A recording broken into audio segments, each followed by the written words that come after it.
Hey, welcome back to the Soul Pod. This is Stacy. This video is going to be for you if you feel disconnected from life, if you feel indifferent. And if you do, you're not alone. There seems to be a lot of that going around. There's this old-timey word that doesn't get used much anymore, and the word's acedia. Acedia essentially is a spiritual or mental listlessness. It's a lack of motivation and indifference, but really an inability to find meaning and purpose. And it's becoming more and more common. This falls into that meaning crisis, the crisis of meaning, crisis of purpose that John Vervaeke talks about. Have you ever felt this way? In this sort of acedia setting in where maybe you don't want to get out of bed, you don't want to get on with your day, you don't see the point of it. Maybe it's not full-blown depression, but it's getting up near there. It's inching that direction. Well, that's acedia. About 10 years ago, after my divorce and a bunch of other stuff all sort of falling apart and coming to an end all at the same time, I found myself spending an awful lot of time in bed. Like I would wake up in the morning and I'd lost my job. It was one of those where they gave me a great big check and said, have a nice life. So I didn't have to go to work because I had all the money I needed at that point. And so I didn't. I just laid in bed. And I really didn't see the purpose. I didn't see the purpose of getting out of bed. That's acedia. I mean, that's borderline depression, but it's acedia.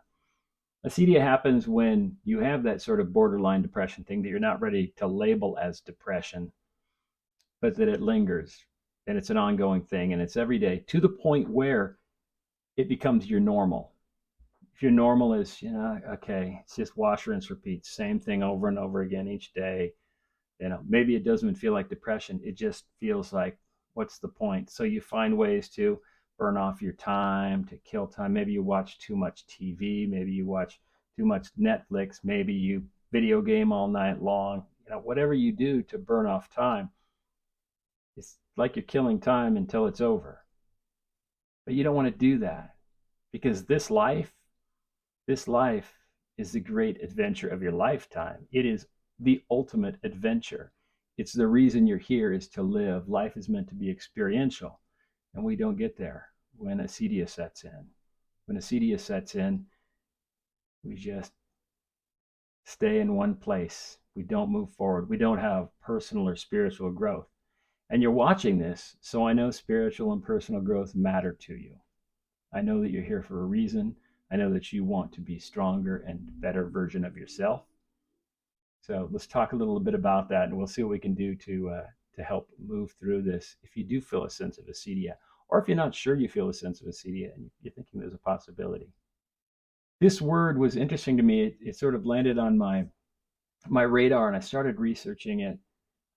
It came up in the context of a book I was reading, and it's a word that I wasn't familiar with. And when I read it, I thought, man, we had an awful lot of that going on right now. The interesting thing about it is if you look at the history of the word acedia, it goes back to early Christian monastic monks. And ultimately what it came from was a spiritual listlessness. So you're in this point of your life where you're supposed to be doing this thing. Say you're a monk in this case. And I don't know if you want to call it a crisis of faith. It probably doesn't rise to that level. But there's this spiritual listlessness where maybe you don't see the point of it, the point of everything you're doing, the reason to get up every day.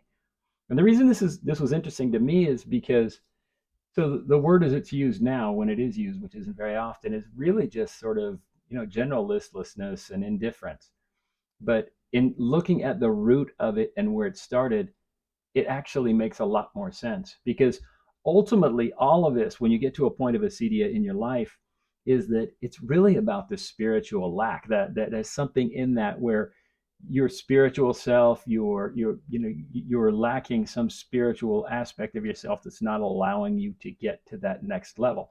And that spiritual aspect can be anything. It's the thing that excites you, the thing that lights you up in here. And when you think about like a spiritual enlightenment, anytime you've had something amazing that you could consider any sort of spiritual enlightenment, even if it's for a split second, say you're out in nature and you're looking at something in nature that just touches a part of you that you can't identify, or maybe you can identify it. Maybe you've got a word for it. There's 1,000 words for soul, right?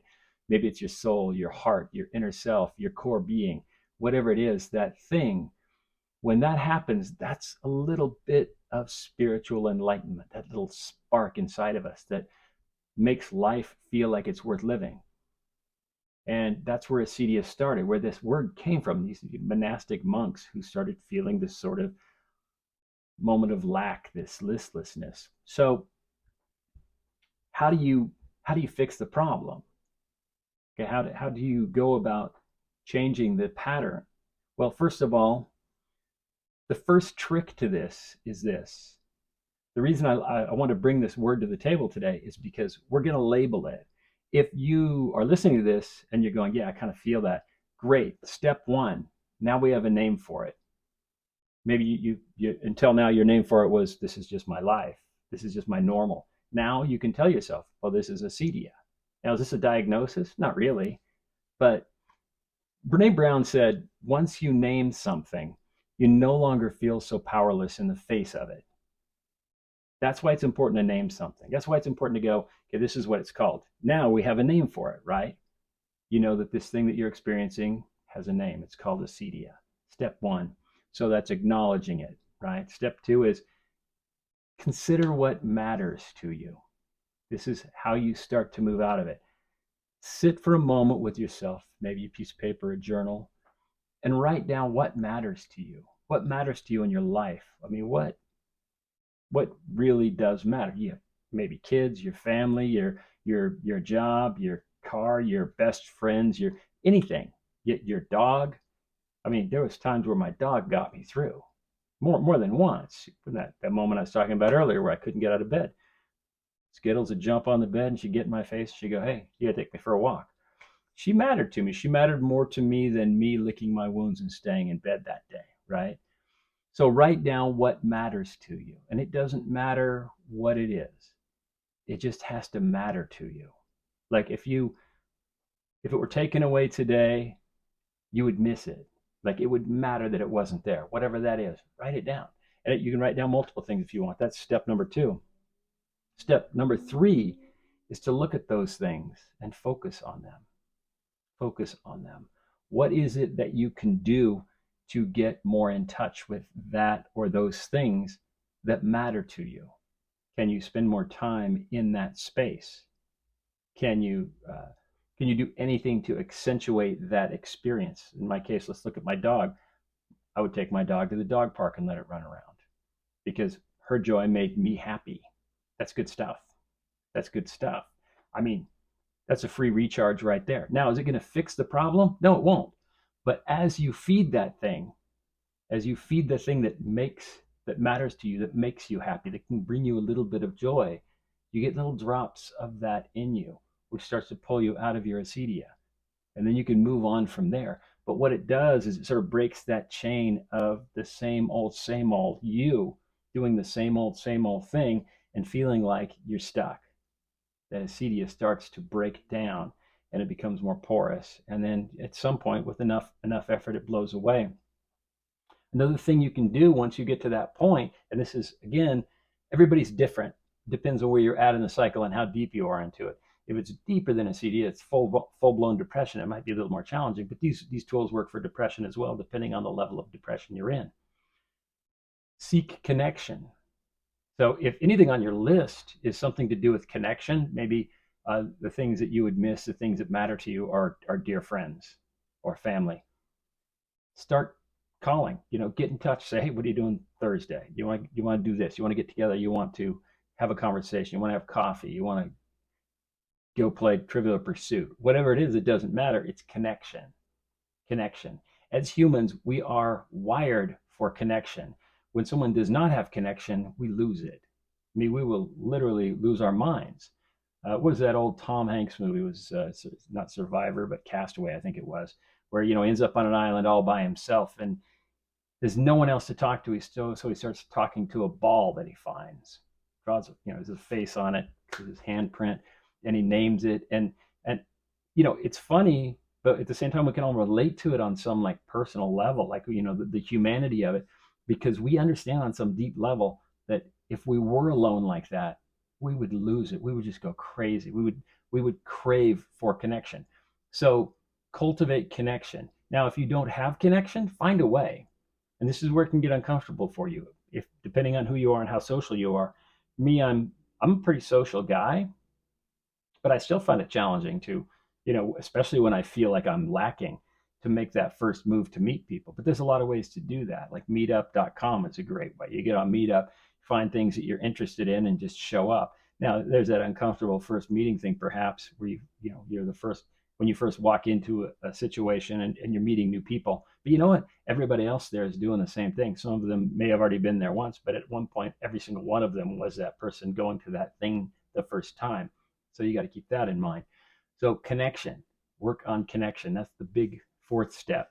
Ultimately, ultimately, this is all based in your spiritual self. As I said, acedia it's a crisis of your spiritual self.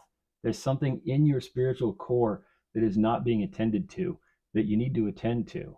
You need to feed it. And once you do, you'll start seeing results.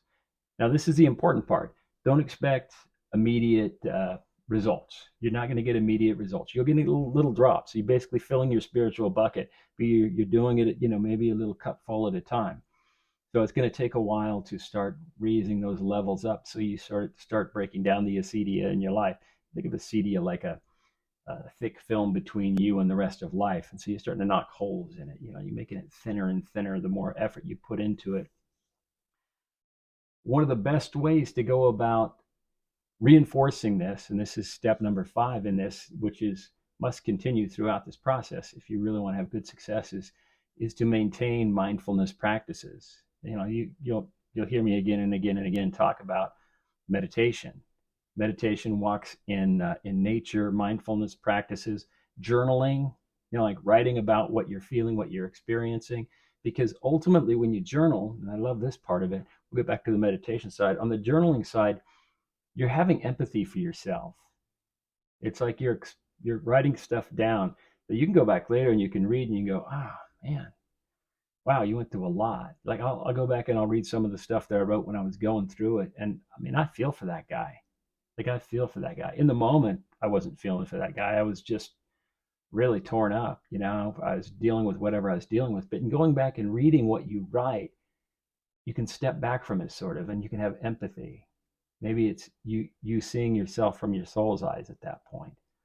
But there's something about journaling that's really beneficial. And meditation, the same thing. Meditation, it allows you to drop into a point of balance. And we all need that from time to time, especially when we're suffering. And acedia is suffering. So make sure you're giving yourself 5-10 minutes a day at least to just sit and be silent with yourself and find balance. That's good stuff. Have you overcome acedia? Have you been through this? Sometimes we'll go through multiple cycles in our lives. I've been through multiple cycles of acedia. I just didn't know that's what it was called. If you've been through this, or if you have some lovely tools to share that I've not shared here, and there are plenty of them, please share those in the notes below so that everyone else can benefit from it as well. I appreciate that. And I appreciate that you guys are here. This community keeps growing, and we keep getting some lovely comments from people. More followers, more watches. Some of these videos are getting thousands of views now, which is, to me, a tremendous compliment that anybody finds it interesting and useful. And I'm glad that it is. Thank you for being here. If you haven't checked out the Soul podcast yet, check it out. You can watch it, listen to it, rather anywhere that you get podcasts. We'll talk to you on the next video. Until then, take good care of yourself.